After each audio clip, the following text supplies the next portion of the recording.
Baik, bersama lagi dengan kami ya Ecotalks yang diadakan oleh HMJ atau Himpunan Jurusan Ekonomi Syariah Universitas Tazkiyah.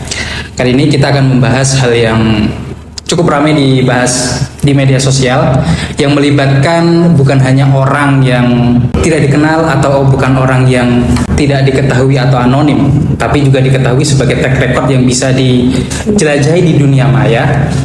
Di sini kita akan mendatangkan narasumber kita yang juga pengajar di Universitas Tazkiyah, itu adalah Bu Ris Wulandari, untuk mengetahui lebih banyak siapa itu Ibu Ris Wulandari. Ibu silakan Ibu. Assalamualaikum warahmatullahi wabarakatuh. Selamat siang teman-teman semua. Sebagaimana tadi Mas Zain bilang, nama saya Ris Wulandari. Saya mengajar di program studi ekonomi syariah di S1, juga di Magister Ekonomi Syariah di S2 Universitas Tazkiyah. Mata kuliah yang saya ampu memang kebetulan sama dengan topik kita hari ini ya. Kita akan membahas, kita akan membahas tentang kurs. Mata kuliah yang saya ampu itu ekonomi moneter dan kebang sentralan. Kemudian di S1 dan ekonomi pembangunan ya. Untuk S2 saya ngajar Islamic Macroeconomics and Policy. Kita langsung ke pertanyaan saja. Iya nih. Yang mana kita sebenarnya sudah sering berseliweran di media sosial. Pertarungan antara kubu yang menentang bahwasannya rupiah akan menguat dan baik-baik saja, dan kubu yang memprediksikan rupiah akan melemah dan ya ada yang lebih ekstrim lagi bahkan hancur. Yang terjadi adalah ketika prediksi-prediksi itu jalan, apalagi yang prediksikan dengan nominal yang jelas seperti 20.000 per dolar atau 22.000 per dolar, ini berdasarkan apa? Atau ada data yang bisa dipertanggungjawabkan secara valid? Oke, kita bicara depresiasi rupiah ya Mas Yen ya.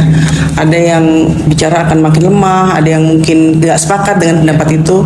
Oke, kalau kita lihat data dari Bank Indonesia, itu pada bulan April 2026 kurs rupiah terhadap dolar itu di angka April 17.083, April ya. Nah, hari ini adalah 18.060 rupiah. Jadi selama dari bulan April sampai dengan sekarang 11 Juni itu rupiah itu sudah turun angkanya di 5,8%. Jadi kalau kita buat rata-rata 2 bulan terakhir tuh angkanya turun 2,8% sampai 3% tuh Mas Zain. Gitu ya. Nah, kemudian pertanyaan berikutnya, apakah trennya akan terus turun? Nah, mungkin kalau kita kembalikan sama, mungkin pernah belajar teori inflationary gap ya. Jadi salah satu hubungan antara inflasi dengan kurs itu adalah bagaimana kekuatan daya beli mata uang rupiah gitu ya, dihubungkan dengan tingkat inflasi dua negara. Oke. Gini ceritanya, gampangnya gini deh. Saat ini Indonesia itu kan inflasinya di 2-3%. Oke, sementara di Amerika Serikat sebagai pemilik USD nih, itu juga sama tuh sekitar 3%. So, selisihnya tuh nggak sampai 1% gitu ya. Nah, logikanya, kalau misalnya nih ya, inflasi kita tinggi banget nih hari ini, tiba-tiba naik 30% nih, sementara Amerika Serikat cuma 3%, jadi selisihnya 27%, mungkin rupiah akan makin melemah. Oke, karena daya beli kita makin turun gitu kan. Kenyataannya enggak. Saat ini kita di 3%, Amerika Serikat juga sekitar 3%. Ya, selisihnya sedikit sekali. Jadi mungkin saya ada di pihak yang optimis bahwa rupiah, walaupun tadi ada data yang menunjukkan trennya melemah dalam 3 bulan atau 3 bulan terakhir ya, tadi saya sampaikan, rasanya tidak cukup valid kalau saya kembalikan ke teori tadi untuk menduga rupiah makin turun. Karena kekuatan kita, inflasi kita masih terjaga. Selisih dengan Amerika Serikat juga kecil ya, nggak sampai 1%. Berarti diharapkan ketika inflasi masih terjaga, rupiah tidak semakin terperosok ke dalam. Betul, betul. Selama kita jaga inflasi dalam negeri, rupiah nggak akan terperosok makin dalam, insya Allah. Mudah-mudahan tadi nggak sampai di angka yang disebutkan Mas Zain tadi ya. Semoga jangan terjadi. Jangan terjadi, oke. Wajar sih khawatir ya, tapi mudah-mudahan kekhawatiran atau expectation tadi kita rubah menjadi sesuatu yang optimis ya, nggak terjadi. Kalau kita semua ekspektasinya positif, mudah-mudahan rupiah kembali baik. Ketika banyak yang prediksikan ini sebagai worst skenario, diusahakan masyarakat tidak mampu memahami bahwa ini hanya skenario terburuknya, bukan skenario yang realita atau sesuai data yang bisa diperdebatkan. Iya, betul. Inflasi kita masih terjaga, itu sih kata kuncinya. Compare to US. Baik, terkait tentang masalahnya yang kemudian adalah kenapa sih rupiah bisa benar-benar melemah ini, dan akhirnya trennya sampai sekarang ya turun, dan mungkin akan naik di masa yang datang insya Allah, ataupun ya qadarullah lebih turun lagi, kita tidak tahu, dan kita berharap menjadi lebih stabil lagi. Apakah rupiah melemah ini karena benar-benar fundamental kita bermasalah, entahkah itu di produk domestik bruto ataupun fiskal negara, atau justru ada orang-orang yang nakal dengan spekulan-spekulan dan juga permainan dari bahkan luar negeri yang tidak ingin melihat Indonesia bisa hidup tenang ataupun bisa jadi lebih mandiri sesuai dengan keinginan presiden sekarang? Mana nih yang benar ya? Oke, pertanyaan pertama, mungkin kita harus pisahkan antara kekhawatiran yang muncul di media massa dengan apa yang mungkin kita sering diskusikan di kelas gitu ya. Bahwa kekuatan mata uang atau currency di suatu negara itu kan dipengaruhi oleh faktor internal dan faktor eksternal gitu ya. Nah, kita juga sudah belajar mengenai integrasi keuangan, di mana uang atau dana di seluruh dunia ini akan mengalir kepada negara yang memberikan imbal hasil terbaik gitu ya Mas Zen ya. Sepakat ya? Oke. So saat ini kondisinya adalah dari faktor eksternal, Amerika Serikat ya, the Fed itu menetapkan suku bunga yang cukup menarik gitu. Compare to mungkin negara emerging market termasuk Indonesia. Gitu ya. Angkanya cukup menarik, sehingga penetapan suku bunga yang cukup menarik dapat dikatakan tinggi dan lumayan panjang loh Mas Zen itu, Amerika Serikat, tetapi itu nggak turun-turun, itu menyebabkan tadi dana yang awalnya berputar di negara berkembang termasuk Indonesia pindah ke sana, milih ke negara yang ngasih imbal hasil lebih menarik. Jadi menurut saya ada faktor eksternal yang mempengaruhi gitu ya, capital outflow dari Indonesia ke Amerika Serikat. Upaya dalam negeri sudah dilakukan oleh Bank Indonesia ya. Salah satunya mungkin sudah menaikkan suku bunga acuan. Kemarin sempat naik 5,25, sekarang naik lagi jadi 5,50 ya persen. Harapannya dengan kenaikan BI rate ini gitu, beberapa rencana capital outflow tadi bisa diredam gitu ya, atau bahkan lebih menarik capital inflow. Itu yang pertama. Jadi ada faktor eksternal yang mempengaruhi dan internal yang coba kita jaga. Kemudian fundamental. Kalau kita lihat fundamental ekonomi kita, kalau kita lihat pertumbuhan ekonomi yang sempat disampaikan oleh BPS dan juga dikonfirmasi oleh teman-teman di Kementerian Keuangan bahwa fundamental ekonomi kita tuh cukup baik ya, cukup baik in term of komposisi C-nya yang tumbuh ya, consumption ya, digerakkan oleh sektor consumption. Memang harapannya nggak hanya consumption sih ke depannya. Kemudian I-nya terjaga, kemudian G-nya juga oke, sama net ekspor yang kita harapkan ke depan. Jadi fundamental ekonomi kita cukup baik tadi ya. Jadi ada dua nih. Tadi yang pertama kita bicara inflasi, kedua growth kita positif gitu ya. Harapannya growth ini makin tinggi ya, makin tinggi mungkin di tengah beberapa hal. Berarti saya terlewat mungkin. Apa namanya? Ada peperangan tarikan magnet uang nih. Betul. Jadi yang kecil dulunya dikucur, sekarang yang besar merasa saya dirugikan, akhirnya saya tarik terus nih. Dan yang kecil juga mau nggak mau bertahan. Iya betul. Dan mungkin kalau tadi ditanya kita masih harus kritis gitu ya. Betul. Ada sebenarnya beberapa pendapat yang bilang bahwa mungkin investor tuh berupaya mencari tempat yang memberikan keamanan. Ada faktor lain yang juga harus kita perhatikan, apakah negara kita cukup aman dan nyaman gitu ya, dari segi kepastian hukum, mungkin dari segi tata kelola gitu ya, jika investor asing menyimpan gitu ya dananya di Indonesia. Dan mungkin US dengan segala catatannya tadi masih dianggap cukup aman ya, cukup aman atau lebih aman dibanding negara kita. Seperti itu mungkin ya. Terkait trust juga terhadap suatu negara ataupun institusi negara. Betul. Meskipun secara fundamental ekonomi Indonesia sudah berusaha untuk bertahan, perbaiki, yang masih growth-nya masih positif, cuman masih perlu dan harus sangat waspada untuk dari guncangan yang lain sebagainya. Persis. Kita sudah mendengar tadi bahwasannya faktor pelemahan rupiah ternyata memang nggak serta-merta dari faktor eksternal, tapi juga faktor internal juga yang harus bertahan dan selalu bertumbuh meskipun mungkin melambat. asal menumbuh perlahan. Nah, terkait di media sosial, terutama kalangan anak muda yaitu Gen Z, yang lebih sering terpapar media sosial atau bahkan mohon maaf lebih percaya media sosial daripada membandingkan media sosial dengan data atau membandingkan dengan buku. Ini apakah dari pihak yang ibarat kata lebih menyerang negatif ataupun yang positif itu ada biasnya masing-masing dari statement mereka, analisa mereka? Ini menurut pendapat saya ya, karena tadi pertanyaannya dari perspektif Gen Z ini mungkin ya. Karena Gen Z yang lebih terpapar, mungkin mereka lebih percaya di media sosial. Oke. Kemungkinan ini ya. Oke, baik, terima kasih. Ya, kalau ditanya kemungkinan ada bias informasi, kemungkinan tuh bisa jadi ya, bisa jadi dan besar banget gitu.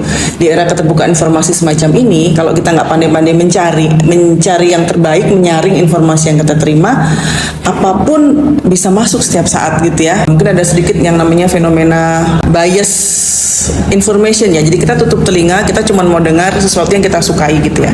Oke, kemungkinan gitu. Mungkin saya mencatat ada beberapa 2 atau 3 nih ya bias yang mungkin ditangkap oleh kawan-kawan Gen Z gitu ya.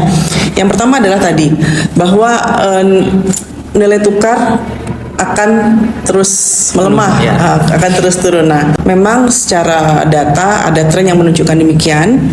Tapi kalau kita kembalikan kepada tadi teori yang menghubungkan antara inflasi dengan exchange rate, selama gap inflasi, selisih inflasi Indonesia dengan Amerika Serikat itu masih kecil, artinya kenaikan harga di dalam negeri Indonesia terjaga, di Amerika Serikat juga di sana terjaga, rasanya kok daya beli rupiah itu akan tetap baik ya. Jadi mungkin saya jawab itu bias yang keliru, mungkin sekaligus diluruskan di sini.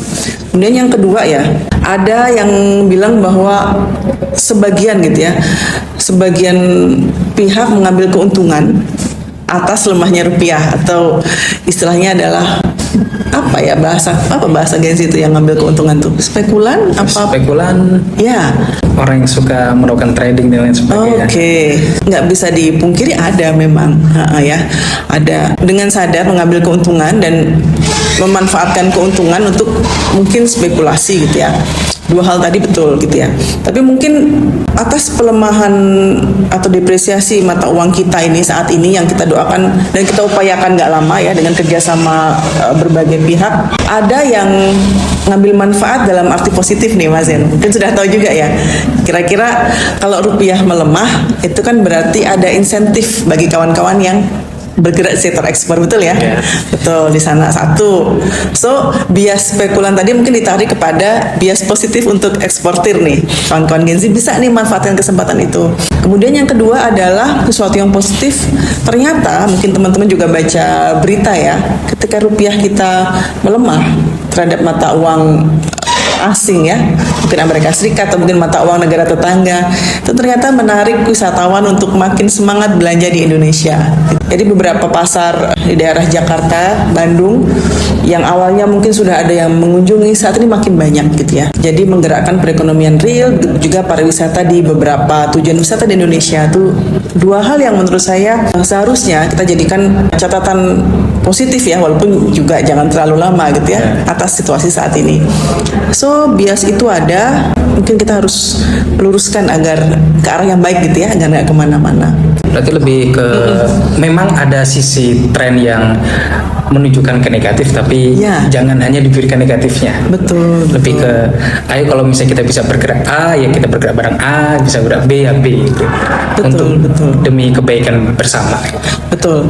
Momentumnya jangan-jangan kalau yang senang ekspor nih ya, mungkin ayo saatnya kita semangatin ekspornya gitu ya. Ekspansi ke luar negeri gitu. Mumpung ada momentumnya gitu ya. Oh iya, sektor. Bicara sektor nih. Enggak semua sektor ternyata menerima dampak kurang baik atas depresiasi ini ya.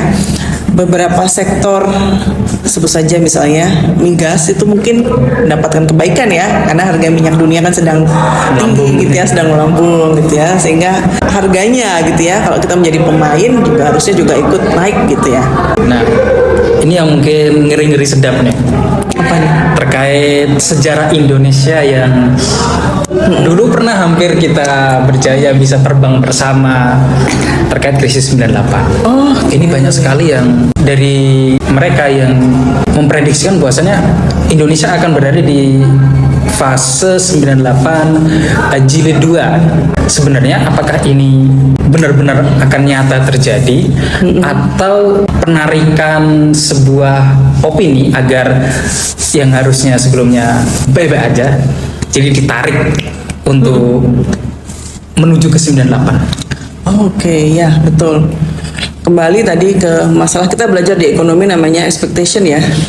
Rational expectation. Kita sebagai seseorang yang belajar ekonomi di ekonomi syariah apalagi, bahwa teori rational expectation itu kan menjelaskan bahwa ekspektasi yang baik atas sesuatu hal itu akan mempengaruhi perilaku atau behavior dari pelaku ekonomi yang lain gitu ya, dan sebaliknya gitu, ekspektasi yang tidak baik juga kan mempengaruhi behavior atau perilaku agen ekonomi lain. So kembali kepada kekhawatiran apakah 98 ini bisa terjadi lagi atau dibuat terjadi lagi, semoga enggak yang kedua ya, akan terjadi lagi yang baik. Kita begitu flashback kepada 98 gitu ya. Mungkin saya akan coba jawab dari sisi moneter sama satu lagi mungkin bagaimana kondisi fiskal kita ya.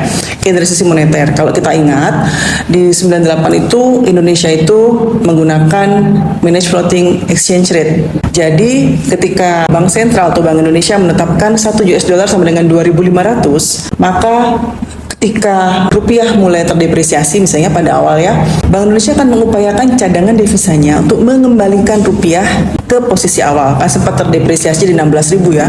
Jadi waktu itu kita pakai managed floating exchange rate sehingga cadangan devisa kita terkuras mungkin ya untuk menjaga nilai rupiah supaya tetap baik. Nah, kondisinya sekarang nggak gitu. Kita sekarang diserahkan kepada mekanisme pasar. So, exchange rate justru sebagai peredam volatilitas pasar ya. Nah, sehingga beban devisa itu nggak seberat kondisi moneter di 98. Dan alhamdulillah cadangan devisa Indonesia sampai dengan hari ini ya, tadi karena saya diundang teman-teman T-Smart nih, saya jadi ngambil data nih. Cadangan devisa kita per hari ini di angka 144 miliar US dollar, artinya cukup aman tuh teman-teman dan Mas Zen sampai 3 bulan ke depan. 3 bulan ke depan cadangan ekspornya insya Allah. Itu dari sisi moneter saya jawab bahwa kondisinya berbeda, saat ini lebih baik. Kemudian yang kedua dari sisi fiskal ya, APBN. Oke. Kalau kita bicara APBN kita sebagaimana disampaikan kemarin di periode 2026 awal, kemudian Presiden Prabowo juga menyampaikan dan beberapa statement dari Menteri Keuangan bahwa defisit APBN itu 2,6% ya. Koreksi kalau saya salah, mungkin angka terbarunya. Jadi di bawah 3%, masih aman. Kemudian rasio hutang kita terhadap PDB juga masih aman. Dibandingkan dengan 98, kondisi fiskal kita jauh lebih sehat. Jadi dua hal itu mungkin menegasikan tadi premis bahwa oke, kita akan mengalami lagi seperti 98. Dan yang ketiga yang paling penting mungkin karena mungkin teman-teman 98 belum ada yang lahir ya, saya udah mahasiswa waktu itu. Informasi waktu itu tuh sangat terbatas. Informasi kami hanya berasal dari televisi dan radio, mungkin dari beberapa telegram dari orang tua yang di kampung halaman. Saat ini teman-teman dekat dengan Jakarta, informasi lengkap 24 jam. Hanya hati-hati tadi menyaring informasi. Bisa langsung cross check dan jangan termakan hoax. So, insya Allah sih berbeda kondisinya dengan 98 dan kondisi fundamental ekonomi kita baik tadi dari sisi moneter maupun dari sisi fiskal. Terkait 98 ini kan juga menjadi catatan yang kelam dan juga lebih banyak mungkin masyarakat yang alergi bukan karena tidak mau atau tidak suka tapi karena trauma yang ada. Oh iya, betul. Ini betul. Ketika ada ungkapan akan ada 98 jilid 2, ini apakah sebenarnya ada motif ketakutan dengan keuntungan ekonomi atau dia pure kalau Indonesia, mohon maaf, terjadi 98 dan siklusnya akan kembali ke awal reformasi, mereka akan diuntungkan dengan itu. Oke, kita bicara trauma tadi ya, kata kuncinya ya. Memang manusia itu kan ketika dihadapkan pada satu hal di depan mata itu dia akan mempelajari pengalamannya kalau dia sudah pernah mengalami dan kadang-kadang merefleksikan apa yang sudah dialami di 98. Mungkin ada trauma terhadap apa yang terjadi di 98 yang saya rasakan waktu itu ketika 98 itu adalah penarikan uang cash di ATM besar-besaran tuh Mas Zen. Saya mungkin masih seusia Mas Zen ya, mahasiswa. Jadi kondisinya adalah kita nggak percaya bahwa uang kita di bank tuh aman. Sehingga orang tua berpesan, nak ambil uang cash semua yang ayah ibu kirim lewat bank, disimpan baik-baik, karena khawatirnya kamu nggak bisa ngambil uang di bank karena uang di bank itu akan diambil oleh pemiliknya gitu ya. Ada pengalaman itu gitu ya. Mungkin masing-masing orang ketika menghadapinya berbeda ya. Nah, terkait tadi keuntungan, orang ingin mengambil keuntungan. Jadi yang terjadi saat 98 itu mungkin karena kita posisinya adalah konsumen atau nasabah perbankan, itu yang kita rasakan. Tapi mungkin nasabah atau konsumen yang memiliki dana sangat banyak di perbankan, dan kemudian atau konsumen yang memiliki hutang tiba-tiba besar gitu ya, karena rupiah terdepresiasi pada tahun itu, mungkin akan beda itu trauma yang dirasakan. Terbayang ya, tiba-tiba hutang kita karena nggak ada hedgingnya gitu ya, hutang luar negeri kita tiba-tiba melambung tinggi banget, yang awalnya mungkin X dolar menjadi kan 2.500 jadi 16.000 tuh, 6 kali lipat Mas Zen. Itu mungkin traumanya jauh lebih besar dibanding yang saya alami sebagai mahasiswa waktu itu. Saya rasa ada ketakutan itu, mungkin ya, masih ada, betul Mas Zen. Berarti memang ada ketakutan dan juga ada orang yang memanfaatkan ketakutan buat keuntungan masing-masing. Mungkin betul, spekulan tadi ya. Oke, spekulan di pasar mungkin ya. Mudah-mudahan sih tidak ya, kita semua kan mencintai mata uang kita ya, mata uang kita, rupiah kita gitu. Mudah-mudahan sih tidak memanfaatkan momentum ini untuk mengambil keuntungan sepihak gitu ya. Ibu bisa memberikan closing statement kepada kita semua dan juga audiens yang menonton nanti. Oh ya, baik. Ya, terima kasih Mas Zen dan teman-teman T-Smart. Ya, jadi betul ya. Saat ini kita sama-sama mengalami yang disebut dengan depresiasi rupiah gitu ya. Depresiasi rupiah ini berdampak kepada banyak hal ya. Fokus pada apa yang bisa kita lakukan gitu ya, agar kita bisa manage nih aset atau tabungan kita. Mungkin teman-teman bisa memilih gitu ya, kalau yang sedang belajar investasi, investasi yang lebih stabil imbal hasilnya ya. Mungkin salah satu saran adalah reksadana pasar uang dengan pendapatan tetap. Ini bukan promosi, ini at least tuh yang bukan risk taker ya. Oke. Kalau yang menabung silahkan gitu. Tapi mungkin bisa berpikir untuk memutar tabungannya di sektor real yang mungkin bisa terjangkau oleh teman-teman mahasiswa semua. Dan yang ketiga adalah kalau teman-teman menyimpan mata uang asing gitu, bisa lebih bijak dalam menggunakannya gitu Mas Zen. Semoga Indonesia bisa menghadapi ini dengan ilmu gitu ya, karena kita perlu ilmu dengan bijaksana. Dan tadi kekhawatiran bahwa rupiah makin melemah, kekhawatiran tadi tidak terjadi ya. Mudah-mudahan rupiah bisa kembali ke equilibrium awalnya ya, 16.000 gitu ya. Mudah-mudahan insyaallah. Baik, terima kasih teman-teman semua. Begini, akhiri ke episode yang kedua dari Ecotalks. Semoga kita bisa berjumpa kembali di waktu yang akan datang, dan see ya.